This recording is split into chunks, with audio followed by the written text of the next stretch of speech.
देशवासियों, आज देश में नए अवसर बने तब मैं कह सकता हूं दो चीजें और हुई जिसने विकास को एक गति दी है, विकास को एक नई छलांग दी है। और ये है, पहला है आधुनिक इंफ्रास्ट्रक्चर का निर्माण। हमने इंफ्रास्ट्रक्चर को आधुनिक बनाने की दिशा में बहुत बड़े कदम उठाए हैं। और दूसरी तरफ सामान्य मानवीय के जीवन में जो बाधाएं हैं, ईज ऑफ लिविंग का हमारा जो सपना है, उस पर भी हमने उतना ही बल दिया है।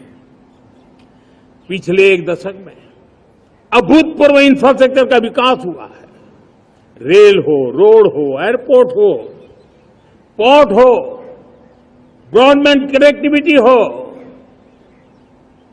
गांव-गांव नए स्कूल बनाने की बात हो, जंगलों में स्कूल बनाने की बात हो, दूर सुदूर इलाकों में अस्पताल बनाने की बात हो, आरोग्य मंदिर बनाने की बात हो, मेडिकल कॉलेजों का काम हो, आयुष्मान आरोग्य मंदिरों का निर्माण चलता हो, 60,000 से ज्यादा अमृत सरोवर बने हो, 2 लाख पंचायतों तक ऑप्टिकल फाइबर नेटवर्क पहुंचा हो, नहरों का एक बहुत बड़ा जाल बिछाया जा रहा हो, 4 करोड़ पक्के घर बनना, गरीबों को एक नया आश्रय मिलना, 3 करोड़ नए घर बनाने के संकल्प के साथ आगे बढ़ने की हमारी कोशिश हो। हमारा पूर्वी भारत, नॉर्थ ईस्ट, उसका इलाका आज इंफ्रास्ट्रक्चर के लिए जाने जाना लगा है।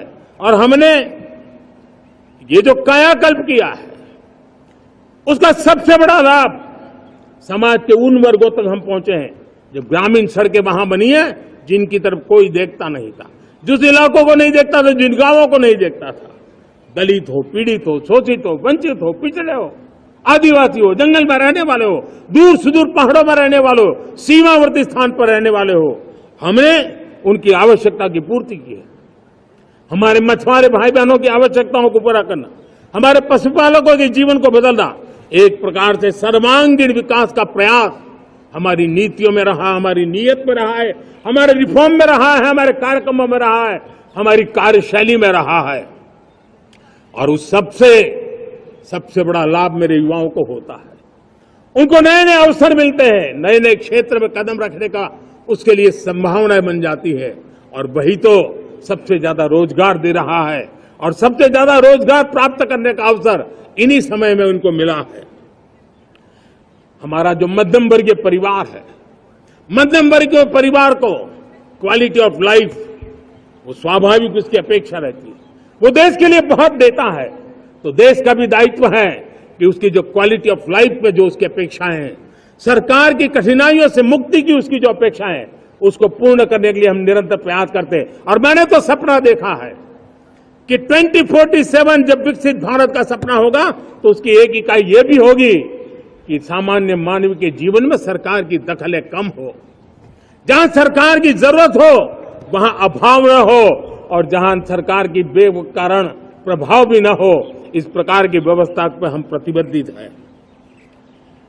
मेरे प्यारे देशवासियों, हम छोटी छोटी जरूरतों पर भी ध्यान देते हैं, हम छोटी छोटी आवश्यकताओं पर ध्यान देते हैं और उसको लेकर हम चलते हैं।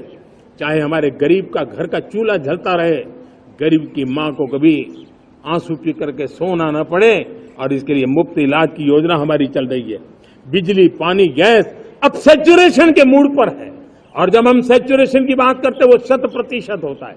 जब सैचुरेशन होता है तो उसको जातिवाद का रंग नहीं लगता है। जब सैचुरेशन होता है तो उसमें पांथिकता का रंग नहीं लगता है।